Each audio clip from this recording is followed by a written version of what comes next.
হঠাৎ করে দেখা যায় যে পোলাপানের কথা যখন মনে হয় তখন নিজেরটা কেনা বাদ দেয়, পোলাপানের জন্য যদ্দূর পারি অদ্দূর কিনে নিয়ে যাই। 30 বছরের মধ্যে মনে হয় 5-7টা ঈদে জামা কাপড় কিনছি। এটাই ঈদের সময় মনে করেন যে বললাম তো যে আর যতটুকু ইনকাম হয় ইনকামের উপরে নির্ভর করেই বাজার সাজার করি।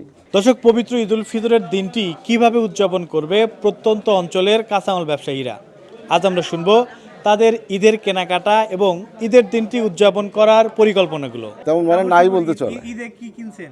কিছুই কিনি নেই এখনো। কি কি কিনবেন? মনে হয় না যে কিনতে পারবো। এখন তো কেনা লাগবে ছেলে মেয়ের জন্য। ছেলে মেয়েগুলা তো এখন বিয়ে শাদী কিছু কিছু দিছি, আর কিছু আছে। এদের জন্য যদি আল্লাহ পাক আমাকে সাহায্য করে তাহলে আমি কিনতে পারবো, নইলে যা আছে তা, এছাড়া আর কিছু নেই, জায়গা জমি তো নাই। 30 বছরের মধ্যে মনে হয় 5-7টা ঈদে জামা কাপড় কিনছি, এছাড়া হয় নাই। দুর্ভাগ্য কপাল, কি করবো।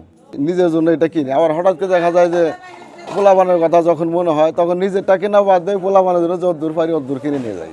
এটাই ঈদের সময় মনে করেন যে বললাম তো যে আর যতটুকু ইনকাম হয় ইনকামের উপরে নির্ভর করেই বাজার সাজার করি।